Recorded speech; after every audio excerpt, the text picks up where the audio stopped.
ആൻഡമാൻ യാത്രയുടെ രണ്ടാം ദിവസം, അതായത് ഫെബ്രുവരി 23, 2020 രാവിലെ തന്നെ പോർട്ട് ബ്ലെയറിൽ നിന്നും 29 കിലോമീറ്റർ ദൂരത്തുള്ള വണ്ടൂരിലേക്ക് യാത്ര പുറപ്പെട്ടു. അവിടെയാണ് Mahatma Gandhi marine national park.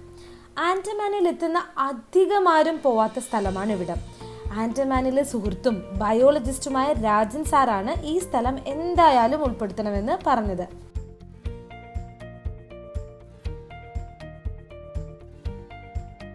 Hi, അപ്പോൾ നമ്മളിപ്പം മഹാത്മാഗാന്ധി മറൈൻ നാഷണൽ പാർക്കിലേക്കുള്ള ട്രെക്കിങ്ങിലാണ്.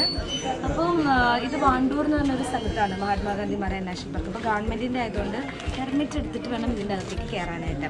അപ്പോൾ രാവിലെ ഒരു 6:15 ആയപ്പോൾ ഞങ്ങൾ നമ്മുടെ പോർട്ട് ബ്ലെയറിലെ ഹോട്ടലിൽ ഇറങ്ങിയതാണ്. ഇവിടെ ക്യൂവിൽ ഒരു 40 മിനിറ്റോളം യാത്രയുണ്ട് ഇങ്ങോട്ടേക്ക്. അപ്പോൾ ഇപ്പോൾ നമ്മളിപ്പോൾ ക്യൂവിലാണ് നിൽക്കുന്നത്. ഇടയ്ക്ക് ഓപ്പൺ ആക്കും, ക്ലോസ് ചെയ്യും. ഒരു ദിവസം വെറും 150 ആളുകൾക്കാണ് പെർമിറ്റ് ഉള്ളത്. വളരെ സ്ട്രിക്റ്റ് ആയി ചെക്കിംഗ് ഉള്ള, പ്ലാസ്റ്റിക് കുപ്പി പോയിട്ട് ഒരു പ്ലാസ്റ്റിക് കവർ പോലും കൊണ്ടുപോകാൻ കഴിയാത്ത സ്ഥലം. 5 ബാച്ചുകളിലായാണ് ബോട്ടിംഗ്. ആദ്യത്തേത് 8:30, പിന്നെ 9, 9:30, 10, 10:30 അവസാന ബാച്ച്. ഈ മറൈൻ നാഷണൽ പാർക്കിന്റെ അകത്ത് 15 ദ്വീപുകളുണ്ട്. കോറലുകൾ വളരുന്ന ഒരു അടിപൊളി സ്ഥലമാണിത്. അതുകൊണ്ട് തന്നെ ഉദ്യോഗസ്ഥരും ബോട്ട് ജീവനക്കാരും കോറലുകൾ, കടൽ സംരക്ഷണം ഇവയെക്കുറിച്ചൊക്കെ നിർത്താതെ സംസാരിക്കുന്നുണ്ട്. ചില സമയത്ത് ഭാഗ്യം വരുമെന്ന് പറയില്ലേ, അതുപോലെയാണ് എനിക്കിപ്പോൾ സംഭവിച്ചത്. അപ്പോൾ ഇവിടെ നിന്ന് നമുക്ക് ബോട്ടിൽ വേണം അങ്ങോട്ടേക്ക് പോകാൻ. അപ്പോൾ ഞങ്ങളിവിടെ കറക്റ്റ് എണ്ണം ആൾക്കാരെയാണ് സാധാരണ ബോട്ടിൽ കയറ്റുന്നത്. പക്ഷേ ഇത്തവണ എൻ്റെ ഭാഗ്യം കൊണ്ട് ഒരാളുടെ എണ്ണം എക്സ്ട്രാ വന്നു. ആ വന്ന എക്സ്ട്രാ ആൾക്ക് സ്പെഷ്യലായിട്ട് നമ്മുടെ ബോട്ട് ഓടിക്കുന്ന സാറിൻ്റെ കൂടെ നിൽക്കാനുള്ളൊരു ഭാഗ്യം കിട്ടി.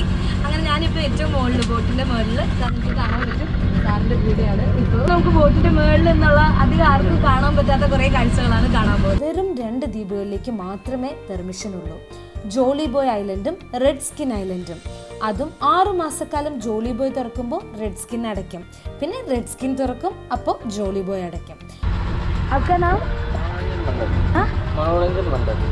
ഈ ബോട്ടിന്റെ ഉടമ ഹരിലാൽ എന്ന മലയാളിയുടെ ചിത്രമാണിത്. ബോട്ടിന് മുകളിലെ കാഴ്ചകളിലേക്ക് ഞാൻ ഇറങ്ങി.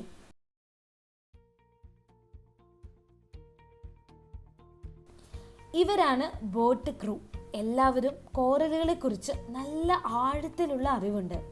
മനോരഞ്ജൻ സാർ കടലിന്റെ വിശേഷങ്ങൾ നിർത്താതെ പറഞ്ഞുകൊണ്ടിരിക്കുകയാണ്.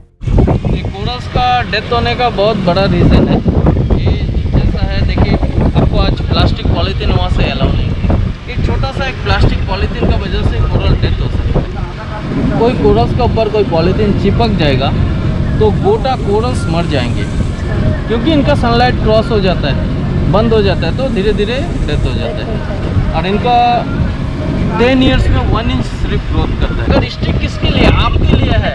अगर ये स्टिकनेस नहीं रहेगा तो ये कोरल्स नहीं रहेगा, तो आप देखेंगे क्या? ये आपको अच्छा से अच्छा चीज दिखाने के लिए स्टिकनेस है। കോറലുകൾ എന്താണ്, എങ്ങനെയാണ് സംരക്ഷിക്കേണ്ടത്, ദ്വീപിലിറങ്ങിയാൽ പാലിക്കേണ്ട മര്യാദകൾ എന്തൊക്കെയാണ്, ഗ്ലാസ് ബോട്ട് യാത്ര എങ്ങനെ എന്നെല്ലാം ഇവർ പറഞ്ഞു തന്നു. പെൺകുട്ടിയാണെന്ന് പറഞ്ഞ് യാത്ര ചെയ്യുമ്പോൾ നമ്മൾ ആരോടും മിണ്ടാതെ ഒരു മൂലക്കിരിക്കേണ്ട ഒരു ആവശ്യവുമില്ല. നോക്കൂ, എനിക്ക് എത്ര പുതിയ കൂട്ടുകാരെയാണ് കിട്ടിയത്.